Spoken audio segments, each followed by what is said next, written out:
Hey guys, how's it going? It is still Thursday, October 23rd, 2014, and as promised, I am doing a video review of Halloween 2 after watching the movie.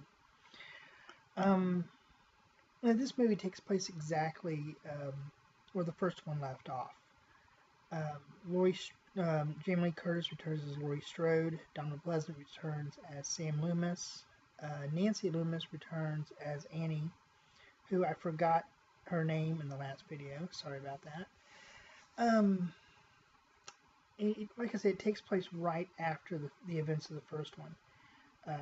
Laurie's being rushed to the hospital. She's got a knife wound to her shoulder, a fractured ankle, bumps and bruises all over the place, and so she's going to be supposedly safe there.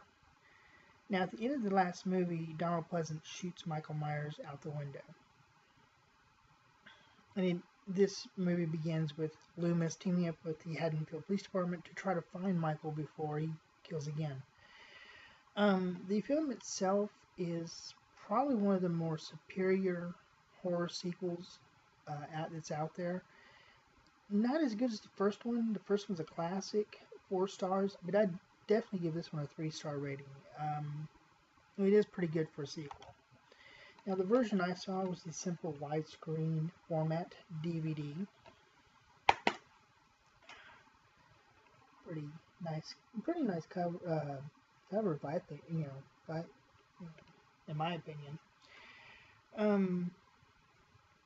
Now it says, the third name right there, Charles Cryers.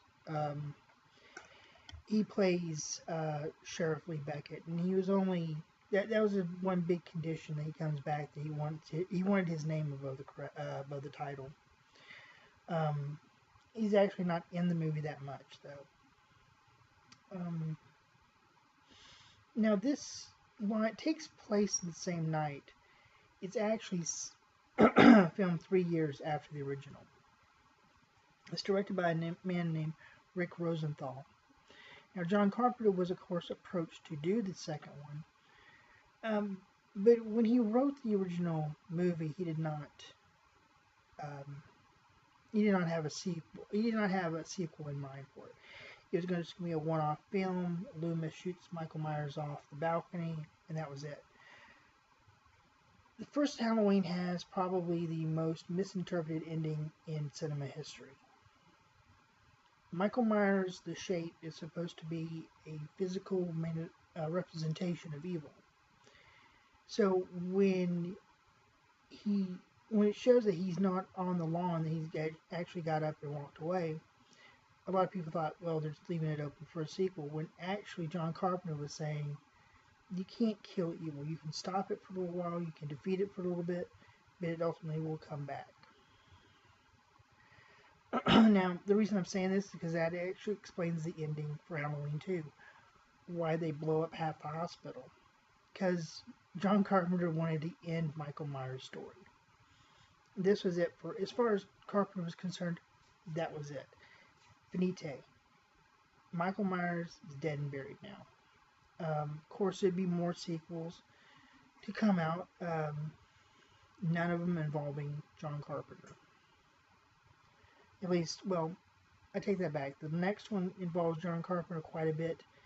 I'm talking about the sequels with Michael Myers. Now, Jamie Lee Curtis, between the ending of the first shoot and the beginning of this shoot, had actually gained some experience. She was in Prom Night, Terror Train. She kind of gained the reputation of being the next Scream Queen, despite the fact that personally she hated horror movies. Can't stand horror movies. But this will actually be her last horror movie for quite a while.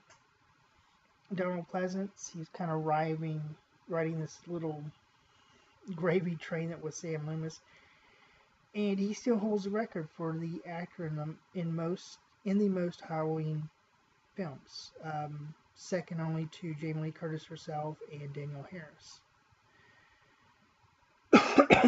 Excuse me. Now, like the film only lasts an hour and a half, which is the perfect length for a film like this. Horror movies, in my opinion, don't need to go over 2 hours. If you go over 2 hours, it is too much.